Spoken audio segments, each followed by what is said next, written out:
بھی یہی کہوں گا کہ تمہیں میرے ساتھ نہیں آنا چاہیے تھا۔ اس کام میں جان جانے کا خطرہ ہے۔ خطرہ تو تمہارے لیے بھی ہے، میری بات اور ہے۔ مجھے کون سا کوئی رونے والا بیٹھا ہے، لیکن تمہارا ایک گھر ہے، خاص طور پر ایک بیٹی ہے جسے دنیا میں سب سے زیادہ تمہاری ضرورت ہے۔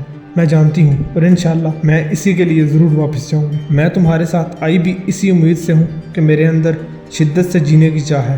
مجھے امید ہے کہ میری اس چاہ کو پورا کرنے کے لیے تم میرا بھرپور ساتھ دو گے۔ تم مجھے بحفاظت میری بیٹی کے پاس واپس لے چلو گے نا قابل خان؟ چڑھائی چڑھنے کی وجہ سے اس کی سانس تھوڑی پھولی ہوئی تھی، چنانچہ سانس لینے کے لیے رکی اور اس کی طرف سے سوالیہ نظروں سے دیکھنے لگی۔ اللہ نے چاہا تو تم اپنی بیٹی کے پاس ضرور لوٹ کر جاؤ گی، اس نے محتاط الفاظ میں وعدہ کیا اور پھر موضوع بدلنے کے لیے بولا۔ تمہیں یقین ہے نا کہ تم الٹے ہاتھ سے ٹھیک فائر کر لو گی؟ اس مشن کے دوران خدا نخواستہ ہم ایک دوسرے سے الگ بھی ہو سکتے ہیں، ایسے میں تمہیں کم از کم اپنے دفاع کے لائق تو ہونا چاہیے۔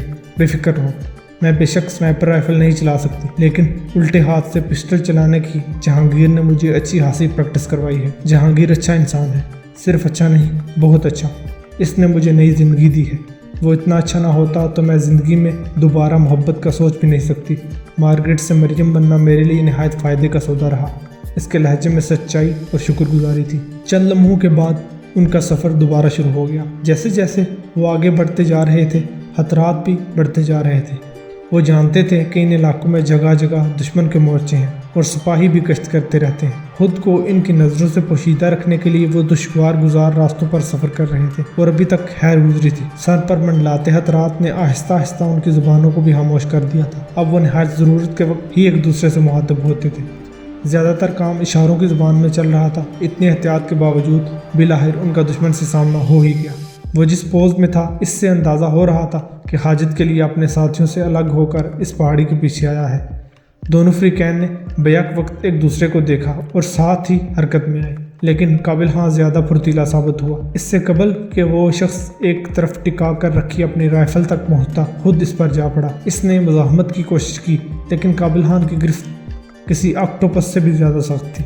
اس شخص کو آواز نکالنے کا بھی موقع نہیں ملا اور اس کی گردن ہڈی سے ٹوٹ گئی۔ اس کے ساتھی قریب ہی کہیں ہوں گے، ہمیں اس کی لاش چھپانی پڑے گی۔ اس نے اپنے قریب چلی آنے والی مارگریٹ سے سرگوشی میں کہا اور بے چینی سے ادھر ادھر نظریں دوڑا دی۔ ادھر ایک گڑھا ہے، اس نے اشارہ کیا۔ کچھ پل میں ہی مرنے والے کی لاش اس گڑھے میں دھکیل کر اوپر کچھ جاڑیاں اور پتھر وغیرہ ڈال دی۔ وہ حتی الامکان تیزی سے آگے بڑھے۔ خیر گزری کہ آگے کسی سے تصادم کی نوبت نہیں پہنچی۔ وہ دونوں چلتے چلتے ایک گھنے جنگل میں داخل ہوئے تو ایک طرف یہ اطمینان ہوا کہ اپنی منزل کے بہت قریب پہنچ چکے ہیں، دوسرے کسی کی نظروں میں آ جانے کے خطرے میں بھی حادثات تک کمی واقع ہو گئی۔ ایک بلند اور گھنے درخت کو منتخب کرنے کے بعد انہوں نے اس پر مچان بنانی شروع کر دی۔ مارگریٹ اگرچہ اس کی مدد کر رہی تھی، لیکن اس کی کوشش تھی کہ زیادہ سے زیادہ کام وہ خود سر انجام دے۔ رات اتری تو ان کا کام مکمل ہو گیا اور وہ اطمینان سے مچان پر جا بیٹھے۔ چاند سے محروم رات اتنی تاریک تھی کہ انہیں ایک دوسرے کی شکلیں بھی دکھائی نہیں دے رہی تھی۔ ان دونوں نے خاموشی سے خشک خوراک پر مشتمل عشائیہ کیا اور پانی پی کر یوں ہی تاریک آسمان سے کہیں کہیں بکھرے ستاروں کو دیکھنے لگے۔ تم تو شاعر بھی ہو قابل خان، کیا ایسی رات پر کوئی شعر نہیں اترا تم پر؟ مارگریٹ نے اس خاموشی کو توڑا، لیکن اس کی آواز سرگوشی سے بلند نہیں تھی۔ قابل خان کو کہاں کبھی شعر کہنے اور لفظوں سے کھیلنے کا موقع دیا زندگی نے؟ وہ تو بس سارم گل کے روپ میں اس نے زندگی کے چند سال چپکے سے جی لیے ہیں۔ اس کے ہونٹوں سے ایک آہ سے نکلی، شاید مجھے تمہیں ڈھونڈنا نہیں چاہیے تھا، میں تمہیں تمہارے گوشہ یا فیس سے نکال کر ایک بار پھر گولی اور بارود کی دنیا میں لے آئی ہوں۔ مارگریٹ کو پچھتاوا سا ہوا۔ تم نے کچھ غلط کام نہیں کیا، سچ کہوں تو اب اس زندگی میں میرا دم گھٹنے لگا تھا۔ ماضی کے آسیب پہاڑوں کی قربت میں آباد ایک حسین اور پرسکون ترین بستی میں بھی انسان کو سکون سے نہیں جینے دیتے۔ تم مجھے اس گھٹن سے نکالنے کا ذریعہ بنی ہو۔ اب مر بھی جاؤں تو یہ اطمینان ساتھ لے کر جاؤں گا کہ زندگی میں کوئی کام تو ایسا کیا ہے جس سے انسانوں کو فائدہ پہنچا۔ مرنے کی بات کیوں کرتے ہو؟ وہ خفا ہوئی۔ بات کریں یا نہ کریں، مرنا تو انسان کو ایک دن ہوتا ہی ہے۔ ہاں، مگر آج صرف جینے کی بات کرو۔ تم نے مجھ سے وعدہ کیا ہے کہ مجھے اپنی بیٹی تک واپس پہنچاؤ گے، میں وعدہ خلافی نہیں کروں گا۔ اس نے اندھیرے میں دھیرے سے مارگریٹ کے ہاتھ کو تھپکا۔ کچھ دیر یوں ہی خاموشی میں کٹ گئی۔